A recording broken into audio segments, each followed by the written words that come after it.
Hi, everybody. I'm Barry Kostrinsky. Welcome to this artist talk, September 20th, 2022. Delighted to have Savannah Spirit speak and present for us today. These talks go on every Tuesday, about 6 o'clock start to about 7 o'clock. The archives of the talks are on YouTube, on a YouTube channel that you can find by going to my website. There's a link for these artist talk and what's to come. We have Lori Horowitz next week, and more to discuss about sort of the additions and expansions to programming, including life drawing, coming soon. And we'll discuss that later. But first, Savannah Spirit, an artist whose photography moves me. I mean, I think of Man Ray right away, in a sense. I think of those moire patterns. But, you know, art historic link is one thing. Every artist here, they have their link to themselves and their link to art history and their community. And Savannah Spirit, Savannah, you were at sort of the forefront of an issue now involving social media, involving nudity. That has been an issue for 30 years, probably more. I'm really, you know, but it is coming to a point, especially with social media, it has a new dimension. On the other hand, Savannah, you're a diverse artist, and I look forward to hearing whatever you want to discuss today. You are a photographer, and your work is impressive, often in black and white tones, from what I see. But as often, artists will surprise me. So, Savannah, feel free to share your screen and introduce yourself and tell us a little bit more. I didn't give much history, but anything you like. And everybody listening, feel free to jump in with a question at any time you like as well, or a comment in the chat or live, as you like. I'm seeing the screen, Savannah. Okay. Hi, everybody. Thank you so much for coming today. I'm going to just talk about and thank you, Barry, for having me. Really, I really appreciate that. And you. I'm going to just talk about all the work that I've done in the last 10 years. A lot of people know me as curator, which I do. But I've been a photographer since I was 7. I don't think anyone knows that necessarily, but I shot my first photo, which I'll show you at the end, in 1983 of my brother and my father. And that was basically when they branded me the photographer of the family. But there were times when I just didn't want to do it, and I put it down and I focused more on curating and focused on even just being more behind the scenes. But my passion is shooting photos, making photos. So I want to show you some of the activism work that I've done. And I started basically with Occupy Wall Street. And I heard about Occupy Wall Street as an ad in Adbusters.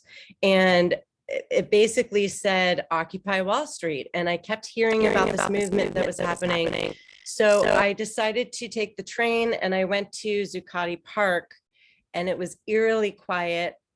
All the streets were blocked off, but then I come upon this beautiful meditation circle, which was surprising for a protest. And I just was immediately taken in. And so I'm going to show you some of this early work.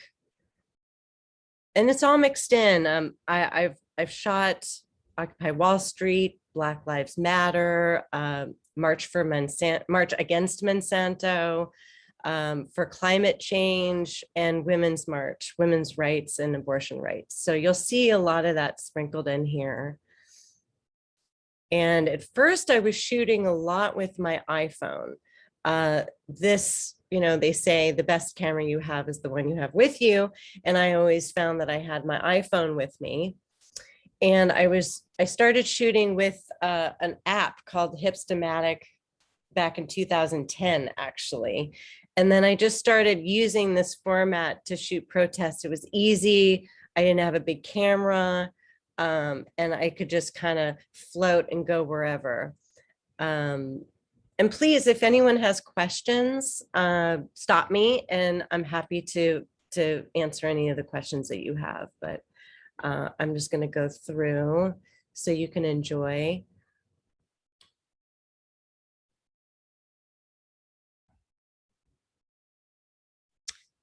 I will say one thing, and you know, Yeah, sure. you hit an important line early on when you said you were branded the family photographer. I was, yeah. And you know, that's the critical element in your youth, in my opinion, without knowing anything. Not only that, you just brought it up, and it's an example of the best of family. You know, sometimes you get something else that brands you towards a certain path, but you had to be proud, correct, at that age to do that? I didn't really know. I honestly didn't know until later that that's what they branded me. But I come from a family of artists. So my father, he was a hairdresser for many years. So in my mind, I always thought that was him being a sculptor. And my mother, a painter and illustrator, and my grandfather was a songwriter back in the 40s, 50s, 60s. And my brother is a singer-songwriter, producer. So I got a visual element as well. So I think if I were to be, if they branded me a banker, I would definitely be the black sheep. There was just no way around it. So yeah, you're right. I mean, it definitely defines you when you're young, but I didn't really get it until I was probably about 12. And then I got my first camera, a Minolta 7000. It was digital and I didn't get it. I had no grasp. I just started taking pictures, which actually leads me to another point, which is I'm not technical at all.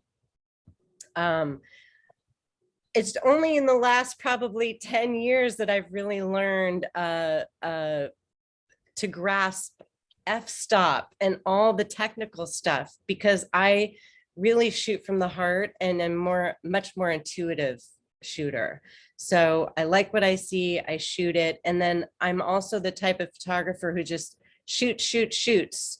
And then I look through and see what I've got. So I don't stop.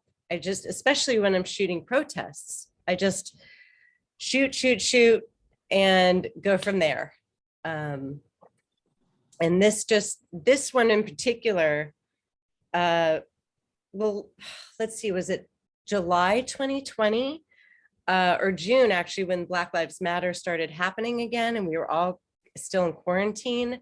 And I thought, you know what, I'm going to go out and shoot. And so I went out and I shot, and I was sore as hell and exhausted, and I tripped and fell and I broke one of the filters on my lenses, and I just had it, came home, I took a bath, and then I heard chanting.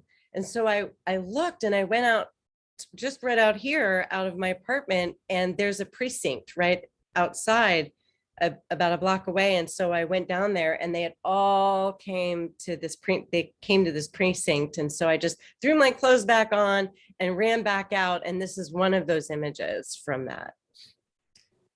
So I guess just, you know, shooting protests, it's a high that I get. I love it. I feel like I'm a part of something. I feel like I'm contributing. I'm chanting and I'm emotional because I feel like I'm following in the footsteps of you know, women marching in the 60s and 70s and gay rights and all that. So I feel very part of something when I'm doing this, and that feels very rewarding as well.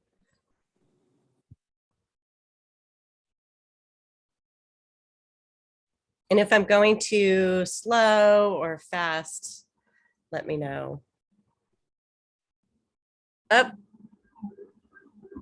I like the sort of automatic pace, going very nicely, Savannah. Oh, good. And I will point out, I've never heard it expressed as a hairdresser, as a sculptor, but I remember seeing something. John Chamberlain was originally a hairdresser, I'm pretty sure. And then when you think of the sculptures that he does, all of a sudden it starts to make a little more visual sense with those crevices. Yeah, that makes a lot of sense. My father, he I don't know what to say about him. He actually has it's been a very interesting time, and I'll get into it more lately, but my father is not doing so well. And so we've had to move him from Mexico, where he was living, back to California. But I feel like seeing my father now in his older age, I have such a different appreciation for him. And I had to go through a lot of my parents' stuff when we were moving, my father, and I just feel this new sense of respect for him and what he did to keep the family going. And like, there was a time when we had like no money and we had to eat cocktail weenies for dinner. I remember that in the early 80s. So, you know, with a family of artists, it's kind of, I'm very blessed. I feel very blessed that I have had the support of my parents and my brother, and my family. So if I'm rambling, stop me. You're all good. Am I right to say mostly black and white? That's your preference? I do. I do believe that black and white to me is more of like a cinematic feel, classic. So maybe there's a seriousness that's attached to a black and white photograph. I think of newspaper clippings. So for me, black and white in a documentary style makes more sense, but I'm not opposed to color. This is obviously when Trump was elected.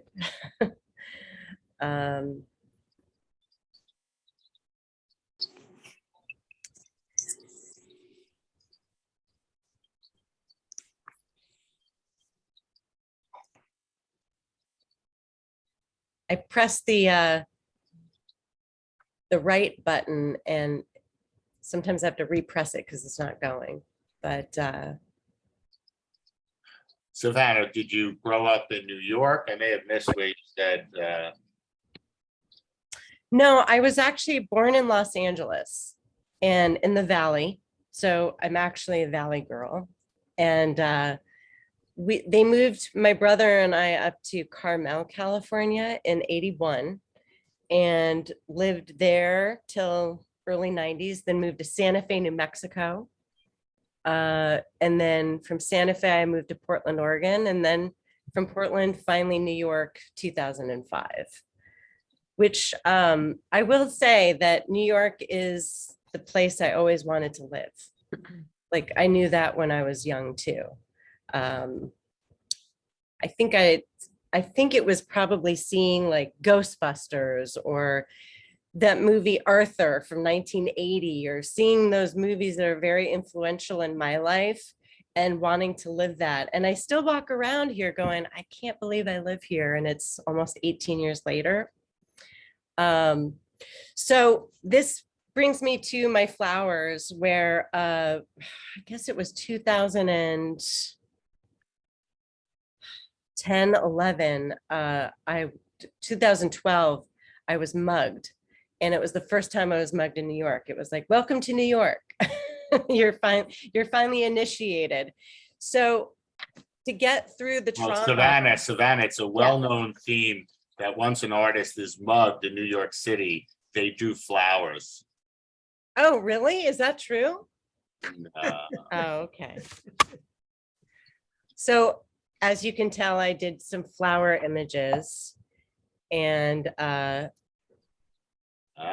these I shot with my iPhone as well. And I shot it with an app, with the Hipstamatic app. And I was just kind of in this escape mode at that time, and trying to get my mind off of the trauma. And I was also dealing with my intuition and listening to my intuition. And so I remember walking home from work, and it was about 8 o'clock on a Sunday. And I had my I think I had my earbuds in, and I took them out because I had a feeling something was going to happen. And about 2 seconds later, something happened. And I felt them take this bag over my shoulder, and I turn around and I'm like struggling with them. It was like these 12-year-old kids that just didn't have anything better to do, but it was still very scary. And they took my bag with my money in it. I had just gotten paid. I did get everything back. They threw it in the bushes. And then, and I remember my mom years ago saying, if anything happens, yell fire. So that's what I did. I yelled fire. And so no one was coming out of their apartments. And I thought, oh no. And so finally I'm running, crying. And this woman said, they threw your bag and down there. And so they did find my purse, but it was pretty traumatic. It's New York City. You know, fire. Nobody's running. Yeah, I learned running that. away from I you. learned that later.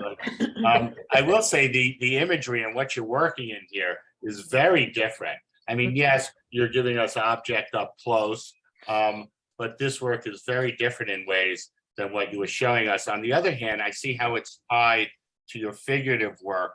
I don't know when you did it exactly chronologically, but certainly by form, you can see. And your reasons for black and white are dead on for the earlier work, the other work that was political, and you were catching social movements. And for here, the color works out beautifully.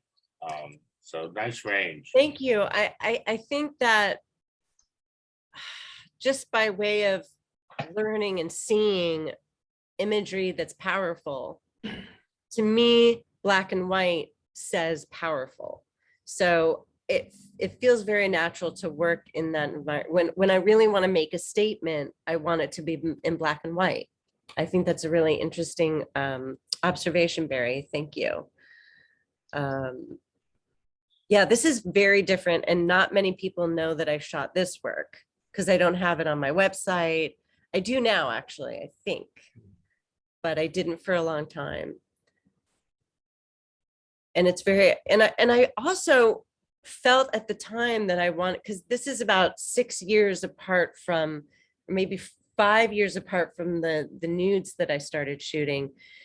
But I also, you know, working with artists, I was definitely inspired by the artists that I was working with at the time and curating into the show. So I wanted to do something that was kind of on this abstract artistic level as well. And maybe it was a little bit of fitting in or trying to kind of catch up with everybody. You know, you don't know how much photography is taken seriously. So I felt like maybe shooting these flowers was a way to be taken seriously with my peers at the time, because I was mostly curating. And Savannah, what themes were you curating around or about that you can recall? Well, I was curating Hotter Than July, which was an erotica show, and I'm kind of known for that. I did that in 2011, but I also curated just more like I think I curated something called Symbiotaxiplasm, which was more about an I can't even remember, but it was more of an abstract. It was more about smell and sight and touch. Interesting. Yeah.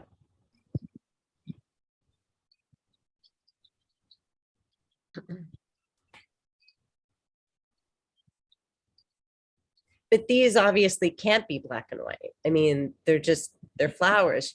I do have a flower in here that's coming up that's in black and white that I do love. So Somewhere Anywhere is a series that is basically inspired by my love of film, cinema, pop culture, and dreams, like a more dreamlike state. So you'll see that some of these have this kind of dreamy feel to it. And I shot a lot in Mexico because I visited my folks a lot. And so a lot of the work is done there. And I do have a thing about birds. So you'll see a lot of bird imagery in my work. I've seen the theme of birds, as a theme of our time. And I once spoke to Fred Wilson about his time in the 80s, and he would say pigs and certain animals. And it's very hard to figure out what animals are there. What do Mhm. birds mean to you, Savannah? Well, that's interesting because my mom painted birds all the time, and well, actually, she painted birds, but she painted the clouds that looked like birds. And she had a name for it called sylphs, sylphs, I think, sylphs. So when she died, I just started noticing myself photographing the clouds that form as birds or birds, just being attracted to that. So to me, it's much more personal than, like, I think this was shot maybe in 2017 or 18, and that must have been right before my mom died. So it comes up often for me, and then I really notice it when I was putting this slideshow together. I thought, oh gosh, I have so many bird images.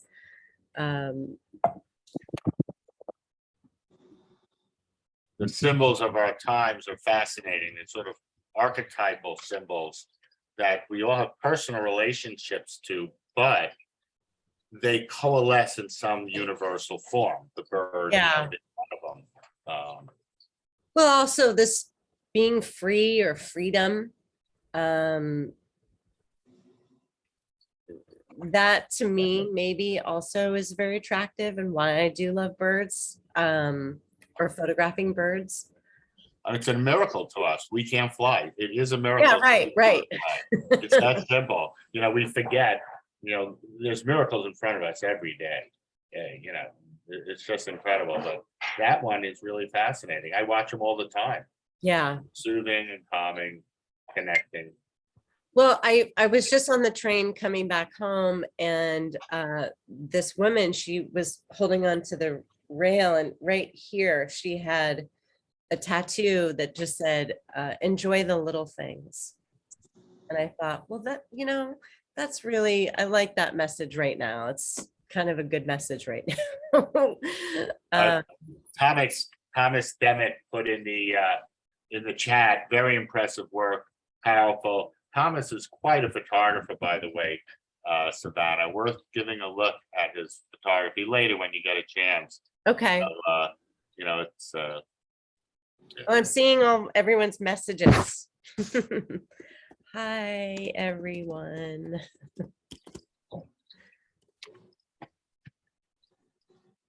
Yeah, I'll look him up. Thank you, Barry. yes. So here's another one. Birds on a wire, on wires. The last one was actually shot in McCarran Park. In, I guess it was 2020, like May of 2020. So no one was really out. I just wanted to go for a walk, and that's this one right here. And it was I had to look it up. I didn't realize that that's a robin.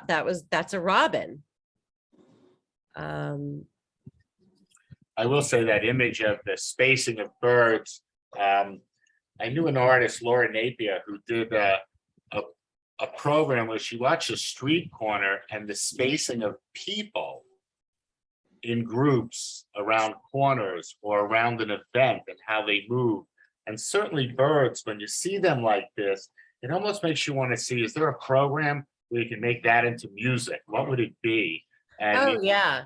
it could be funny. The spacing is it's both random and not random at all.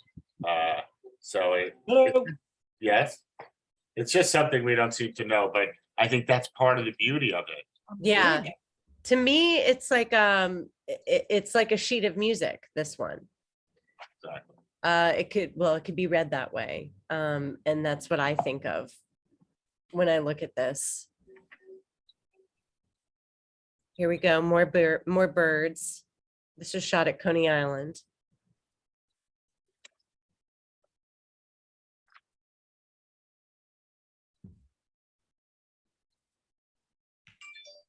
says Joshua Tree. Wow. You know, I've always noticed in this photo, obviously the moon is a critical element.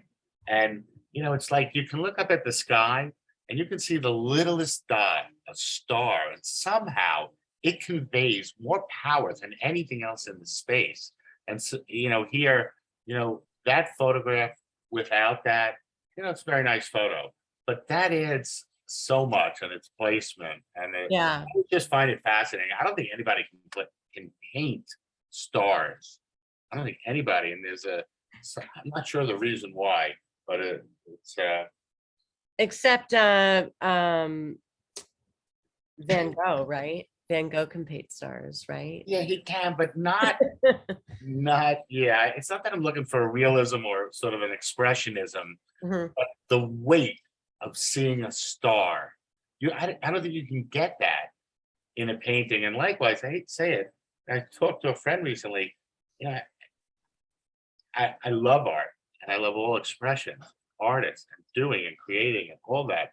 But when I compare it to reality, which is to some extent, you know, the reality with us in it and out of reality, the whole spiel, art can only be so thick. A tree, I mean, you can't create a tree. Here, I'll go back. And you could, yeah, so it's just a thought that's been crossing my mind, the sort of art's place. Well, to me, I mean, I could have moved anywhere, but I saw that moon being cradled by the trees. And I crop in the camera. I try to crop as much in the camera, and I've just sort of trained my eye to crop in the camera. But yeah, when I saw that, I just, you know, you sort of just move a little to the left or move a little to the right, and it's a completely different perspective. And then the viewer knows what you're doing because they Right. know it's not that it takes you doing it, and that's another nice level to the photograph. Yeah, thank you. Hello, Savannah. How are you? Oh, hi, Elisa. How are you? So nice to see you. Where was that picture, the photo from the moon? Where was taken? So when this was taken in 2018. And whereabouts? So I shot this on a road trip to Joshua Tree. Okay. Yeah, and I've been to Joshua Tree a handful of times, and it's like no other place. I mean, it's really magical. And I got the sense that the first time I went, I got the sense I had been there before. And probably in my dreams somewhere, but it's a deeply spiritual place, and you definitely feel connected somehow to that land. And I wish, I mean, it's gotten very expensive now, but I wish I could spend more time there. Because maybe you will. Maybe I will, exactly. And thank you for joining, Elisa. Thank you. Oh, I'm so happy to see you. Yeah, you even too. by Zoom. And I always see you on Instagram.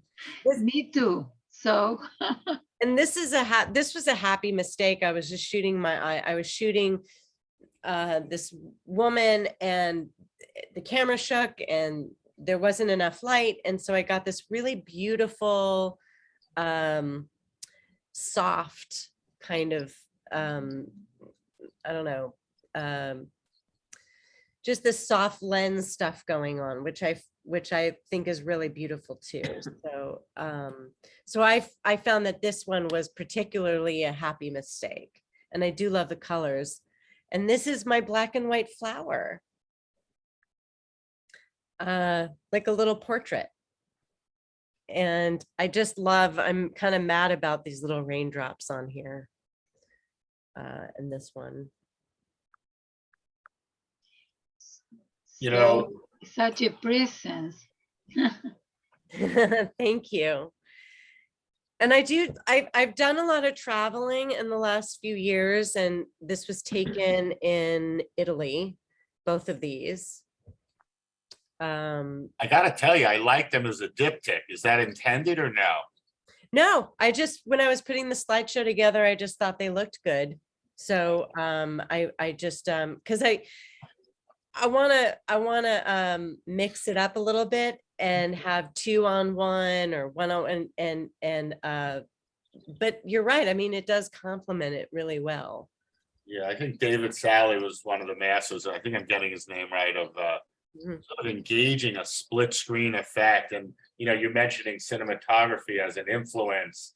And of course, the narrative gets laced in a creative way by the viewer. Yeah.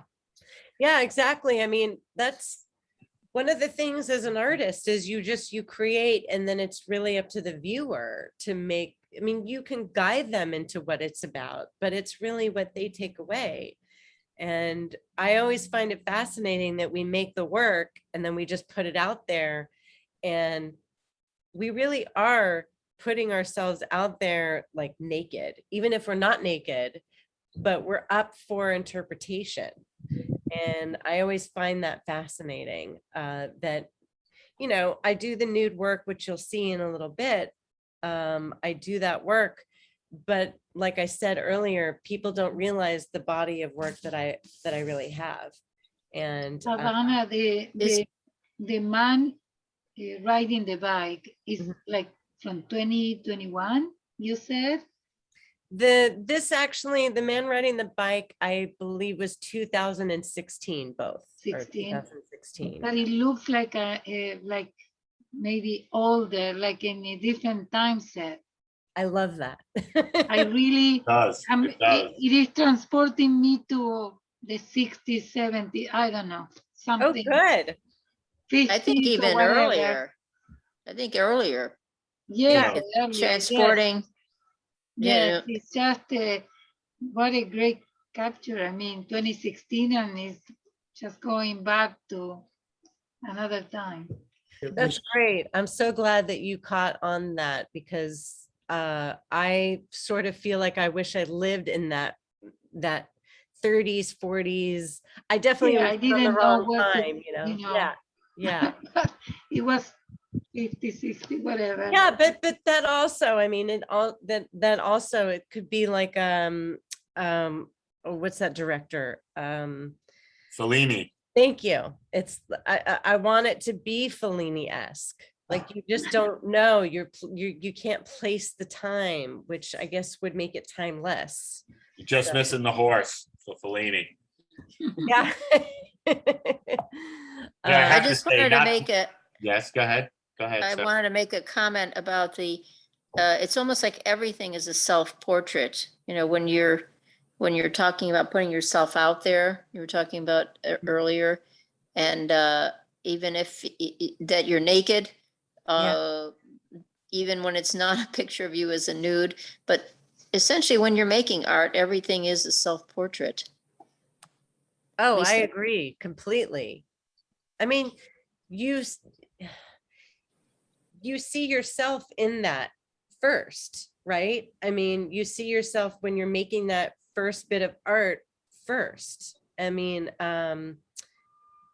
so of course, I mean, it's you, it's a part of you, and you're putting parts of yourself into this work. And Yeah.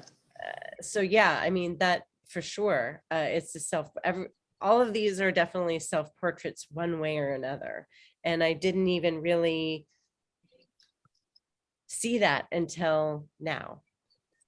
I did want to say, not to belabor the point, but the left and the right, you got the angles, going in. If you go back to the last one, Yeah. I know it's been on the image a lot, but you got the angle of the cloud on the right and the angle of that line making the V, and you're contrasting. I know it's somewhat unintentional, but you're contrasting natural form in the right in the clouds with sort of structural form and shadow on the left. Mhm. It's just the example of you playing in different fields, but that diagonal that makes the V also connects to the sand. I didn't realize that. That's why it seems so cohesive. It's picked up. Sorry for the formal analysis. No, I love it. I mean, I love it because I just put these on the one page, and I wasn't even thinking about any of that, which I normally do. So it's really kind of, I think I just didn't, I unintentionally did it, but on purpose, accidentally on purpose. So, which is kind of that's a pretty good way of describing a lot of my work. So this I shot in Bruges, which I believe is, to me, where I may have actually picked up COVID, because I was there like November of 2019, and I feel like when I rode the train from Bruges to Paris, that's when I got sick. And so I like to say that I had COVID before it actually was a thing, but I don't know for sure, because obviously there was no test, but I think that's when I picked it up. Kind of a weird story for this particular shot, but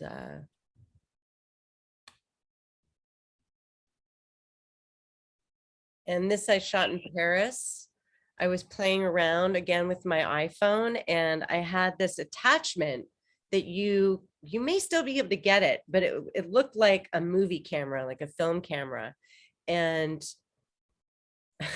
and you could attach different things to it, like different lenses. So I could attach a kaleidoscope lens, or I could attach where you could see double. And so I was kind of playing around with that on this. And let's face it, I always wanted to be a fashion photographer, but I just couldn't cut it. I realized early on that that's just not my thing, but I so desperately wanted to do fashion photography when I first moved to New York. Savannah, you could do it, and your uniqueness, you'd be both fashion and the fashion photographer. Performance you. art, sort of Yeah, a performance art. And you do it, they'll be photographing you while you're photographing the fashion. That's pretty wild. That's like a whole other thing I didn't even think of. You could do it sort of rogue, where you go to one of the events and you're dressed as appropriate with a camera, and you act like you're one of the crew, sort of hit the event. You can even do that at openings. Wow, that's a great idea. I'm gonna I'll get you in jail yet. This is my dog Maisie. I knew she would probably want to get in on the action. So, but this, I obviously I was flying in an airplane, not being a bird, but I was flying an airplane for this one. So I shot this one. And this one's kind of a fun one if it will play. I started to get into NFTs too, and this was intended to be an NFT, but I never minted it. So, but it started out with just the flowers and the sunset, and then I added the butterflies and the moon with AI.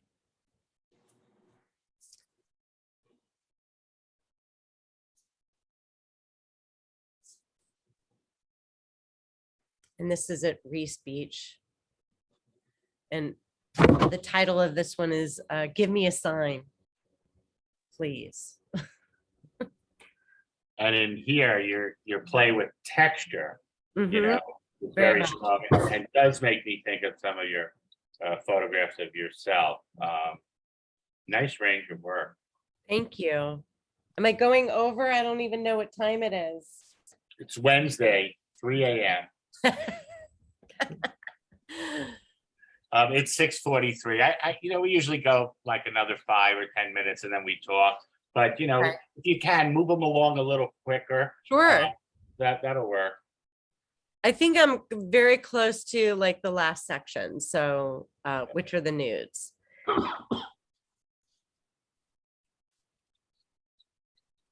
And I was playing around with shapes on this one. And you're looking up. Yeah, always look up. Yes. I mean, honestly, when I'm shooting, I'm looking this way, but I'm turning the camera behind me a lot of times, and I'm looking up. So I'm not just focused on this. I'm trying to be 360. I'm trying to look up also, and just being aware of my surroundings. there's a different city out there if you look up inside the city, totally Right. different.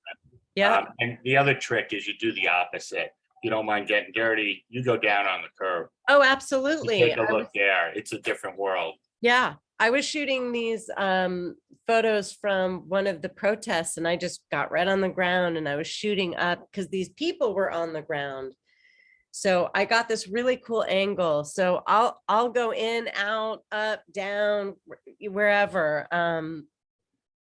That's why I don't like shooting with someone because people will go, let's go to the protest together. And I'm usually like, well, no, I'm gonna go do my thing. Because I just like to go off and I know other people that go and take people from the crowd and shoot their portrait, but I'm not really into that. So I started doing self-portraits in 2014, 15 and nude self-portraits. And so it was really about me just getting comfortable with my body. I'm getting older. And I started to, when I hit my 40s, well, first of all, I got to talk about this image really quickly. I was sitting here in my living room and it was like 2 a.m. and I just had this grand idea that I wanted to photograph myself going up the stairs of the Met. And I don't know how I was going to do it. I didn't know. I knew people that worked there, but I just thought, okay, I'm going to just reach out. And so I don't know if any of you know Mike Dominic. Yes. He's a welder, but he runs the infrastructure of the Met. And so I contacted him, I think it was February or November 2014. And he said, you know what, let me see what I can do. And it was probably February of 2015 that I got permission. And they said, you can't have a tripod and you can't have lights. So I don't care. I'm just gonna the Met. So I was really excited because I get to actually shoot my vision. And this is what it became. So there's I like the image, but it makes me think there's a series in here of you doing the steps. oh of yeah. museums. That would be fun. Yeah, I've actually thought of that, but the thought of going around and doing more of those, it was like, too much work. Like at the time, I just wasn't there, but I would revisit it. I actually would. And then this I shot in Berlin, which is a complete precursor to the next work that I started. I remember shooting this like right when Robin Williams died. I don't know why I remember that, but so this, Savannah, do you Yeah. know an artist named Daniel Maidman? yeah, we just had a show together actually. Oh, yeah, because his drawings are very similar to your photography. Yeah, I want to say that Daniel painted several times Savannahs. mhm. I know. I also am a friend of Daniel, and I know that he painted some of your photos, and they are exquisite like your photos. So Yeah, no, he during quarantine, he started to photograph or draw from photographs. So he started to draw my work. He had drawn me before. I'd been a live model for him before, but I have collectors who collect my work and his work of me. So we just thought, Right. let's do this show together. So we did Bushwick Open Studios just this past weekend together, and it went really well. Very nice. Thank you. Thanks, Larry. I took a seminar with him quite a few years ago and enjoyed it, and so when I'm looking at your photography, and of course, now I see his drawings are of your photographs. Yes, exactly. And someone asked, do you get mad? And I said, no, he asked permission. I always do that. I ask permission of every photographer. If I come across a great image, do you mind if I, borrow it? Yeah, exactly. I want to read a few of the quotes, some of the comments in the chat. Melody Provenzano How to Leave said, beautiful work, dreamy, amazing vision. Sorry I have to miss the end. Stunning self-portraits. Thank you for sharing. Jenna Lash says, your sense of black and white, color and design are sophisticated and well-designed, well-defined, sorry. And I will say, when you do work with flowers or certain things, you're asking for it. It's a tough format because so many just become, I hate to say it, trite. And so when that one where you did that single rose, you know, with the drop and the couple of holes, it wasn't the drop so much that got me, it was something else. And you went dead center, which is also a hard place to work compositionally, and you achieve it. You know, these photographs, I think, do a whole nother level. What got you to the sort of line shadow reflection that looks like a moire, but it's not? What got you there? How'd you see it first? By chance? Where? By chance. So I was staying in the guest house of my parents in Mexico, and I saw, can you see my cursor? Yes. Okay, so I saw this, and usually there's a couch right here, and I saw these lines going along the couch. So I just placed my body, like, you know, on the couch, and I just started shooting with my iPhone first. And I realized that it was successful, and I really loved the effect. And so then I started shooting, but I was shooting pinups, as you saw before. I didn't really show a lot of them, but I wanted to switch from something that was really obvious and in your face to something that was a lot more abstract and a lot more mysterious. And I thought that the stripes lent itself, and the black and white lent itself to that. And I'm mad about film noir and detective films, but I was also, I'm also very conscious of 80s movies and music videos, specifically American Gigolo, because you'll see in that movie, he's got the director like placed him along those lines in the blinds a lot. And then also the video for The Cars Drive, because the model is in those stripes. And so I must have thought of that for years and years, just in the back of my mind, didn't even think about it until I saw these lines in the guest house. Well, you I want to say congratulations or whatever with the hyperallergic.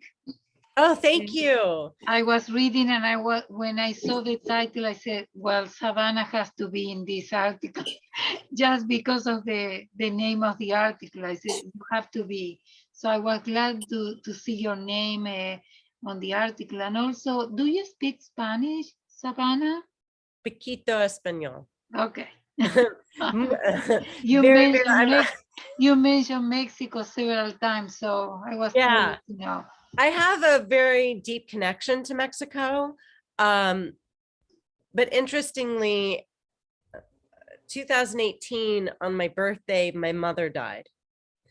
And when she loved the series, she'd seen this series, obviously, because I'd been shooting this series since 2016, but it completely changed perspective when she died. And so I started to see this work more about, you know, I didn't make a move without talking to my mom first. That's just how it was. And so I saw this work to be a lot more about my independence and my freedom, and not asking anyone for permission. And so this work really changed midstream. And also the title, it used to be, I think I had it called Shake Sauvage or something. And this changed to I Am My Own Muse, because I didn't look to my mother anymore. It was looking to myself.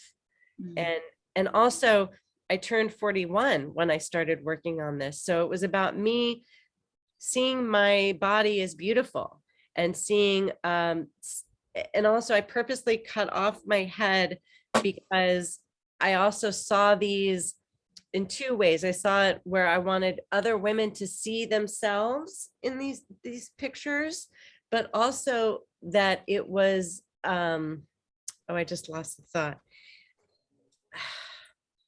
You wanted other women to sort of see themselves. You cut Yes. off sort of heads so But you could. Oh, yes, but it was also because I saw these images like the statues at the Met, like without the heads, and it was just a more Okay. classical pose. So that's why I purposely chose to cut off my head in these images. But as I'm wrapping up the series, I did bring my face, not my face, but my head into, like, my full body into it. It was like a kind of a full circle-ish, or coming to terms with finally seeing my body and my face. Savannah, I know your references are movies, pop culture, and you've mentioned it a lot, but if I ask you to go back, are there, I mean, for some reason, I don't know if it's Ajay, there's some classical photographers that are jumping out at me. Do you have any No, favorites amongst the the classics? I can't run their names off, but if you would, anyone that you think you like, you know. Well, you mentioned Man Ray, so of course Man Ray. I love Richard Avedon so much. He's probably my favorite photographer of all time. I love Deborah Turbeville. I Right. love Sarah Moon. right. I love, who else do I love?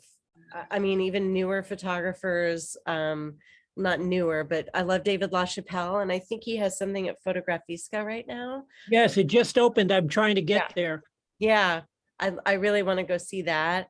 There's so many. Sheila Metzner. I'm look. I Annie love Leibovitz. Sheila. Yeah, Annie Leibovitz. I'm looking at Lovely. my photo books are over there. I'm like, who else do I love?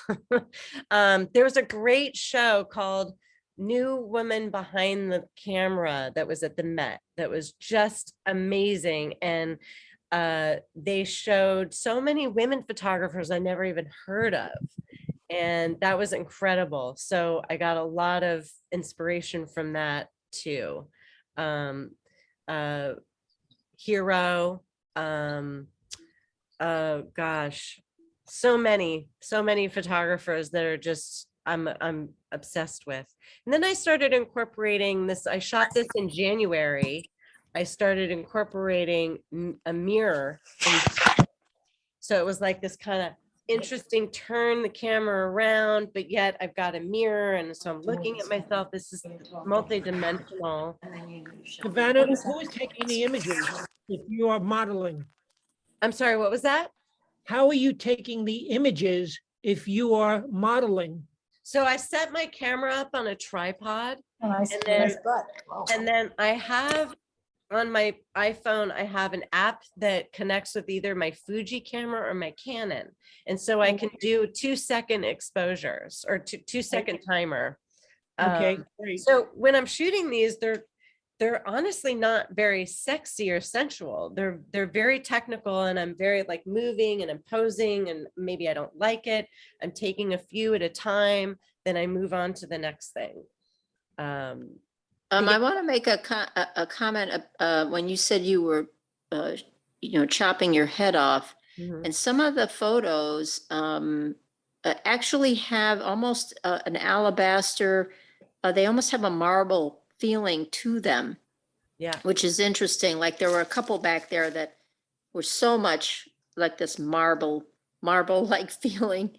And it was just interesting to hear you talking about that while you're thinking about the fact that, you're chopping off your head, and they don't look like statues at all. Yet the smoothness or something of your skin felt very much like marble. Anyway, that was Yeah, it. no, that's exactly when I'm supposed to have a book out of this work, at cross fingers, don't know when that will be, but I wrote out about that exactly.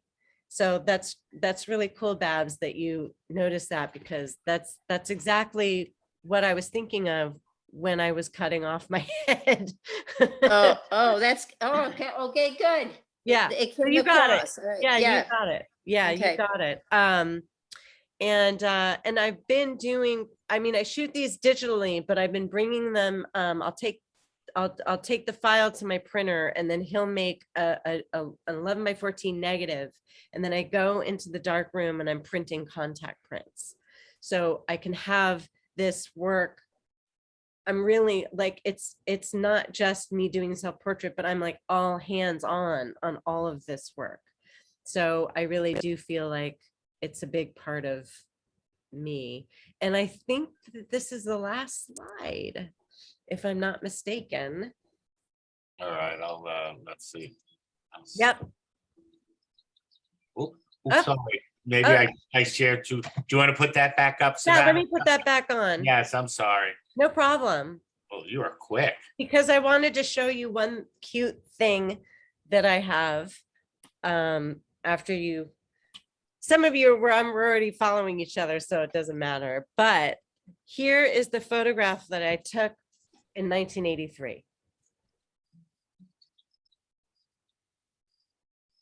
So this is where it was perfectly centered. And that's when you said, Barry, about perfectly centered, that rose, that was exactly why they branded me the family photographer, because I perfectly had everything aligned straight and centered in the photograph. So that's interesting that you said that.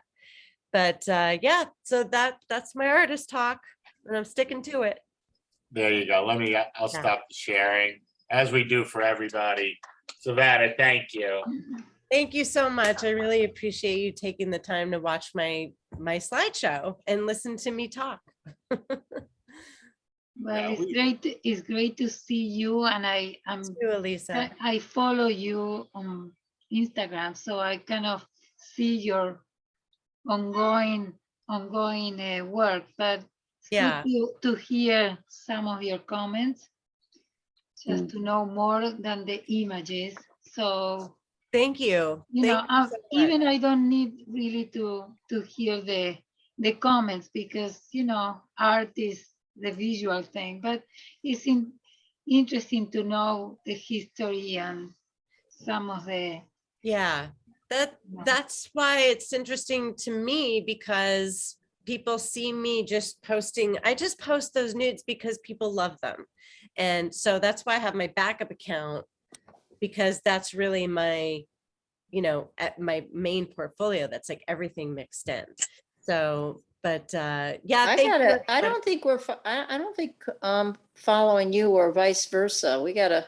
I thought we were. I don't know. Lost touch. You know, when you first lost I remember when you first lost your account. The first time you lost your account. Now I'm on my 6th or 7th.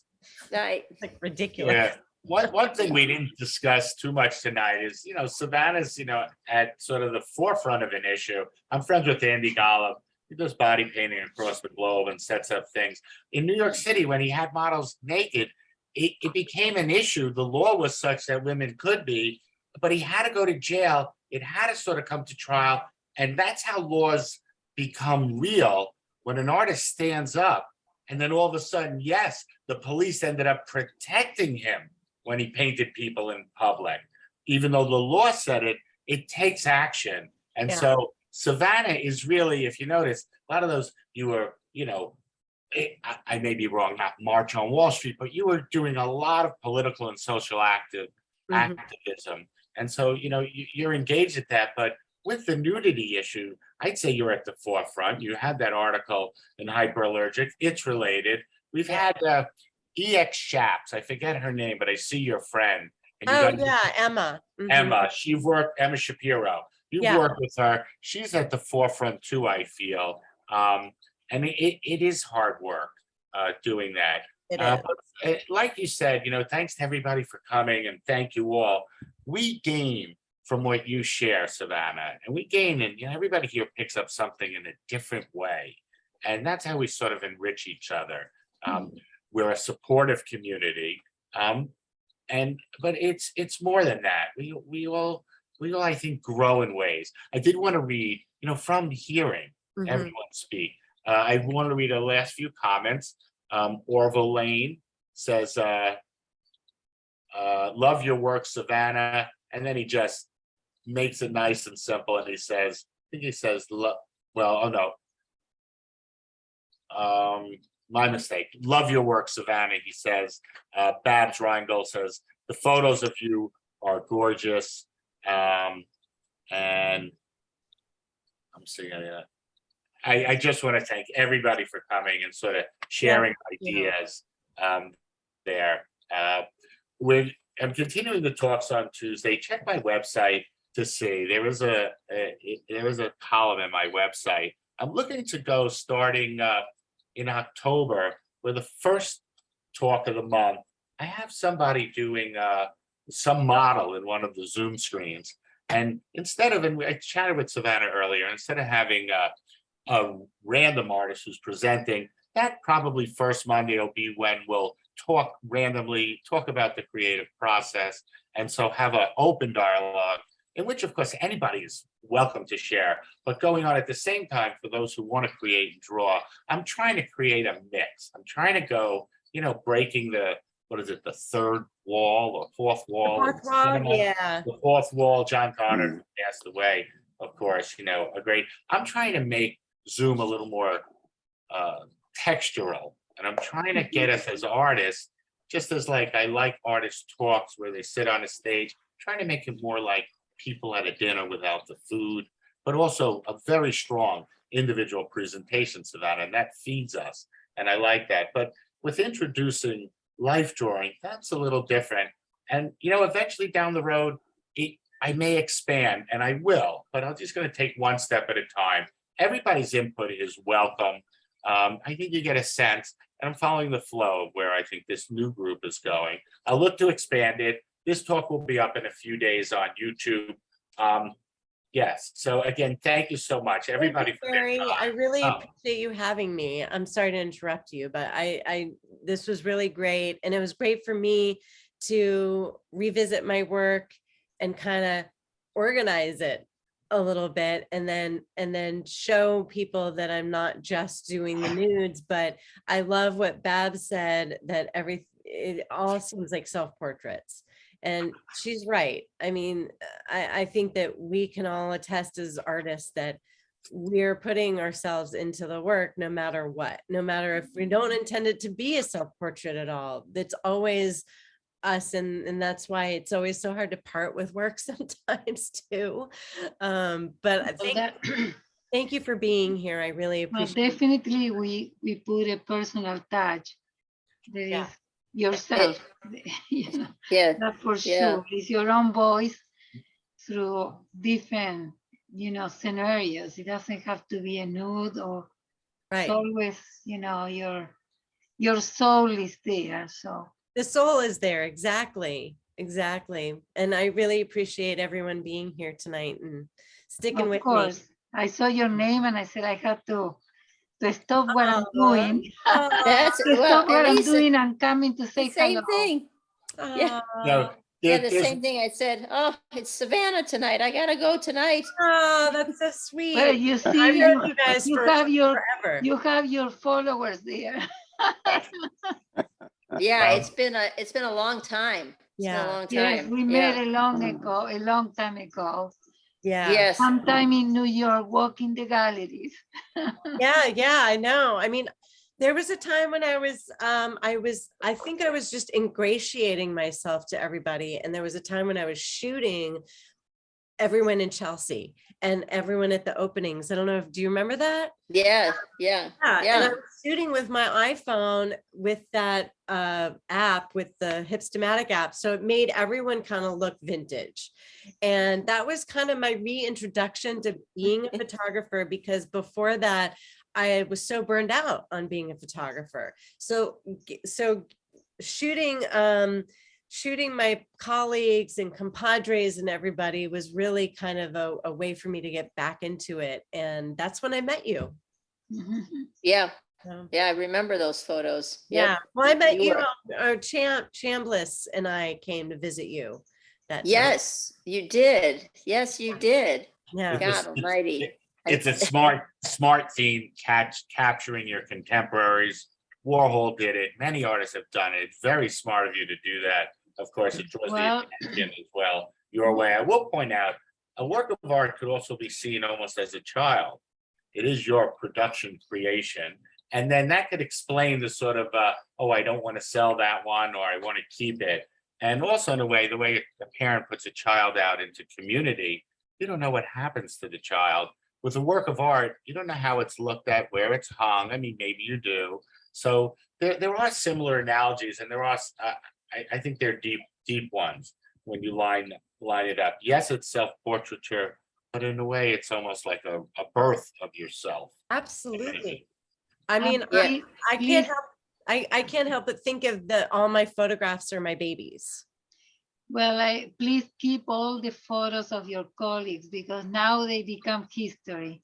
I So know, I just found them when I was going through doing the It's our slide. I history, found all so- that stuff and I was like, oh, I remember this person and what happened to that person? And so, yeah, I actually thought maybe I should do this again, because when you go to the galleries now, it's like a whole new set of people. You have no idea. I have no idea who these people are. So Yep. it's kind of maybe like ingratiating yourself to a new group, I New guess. generation. So anyways, thank you again. Thank Okay. you. Well, I will say we have Lori Horowitz coming next week. Come and join us. And Savannah, again, thank you and Thank everybody. you so much. thank you, Savannah. Okay, thank you. Good Bye. night, everybody. Bye, Good night. Babs. Bye.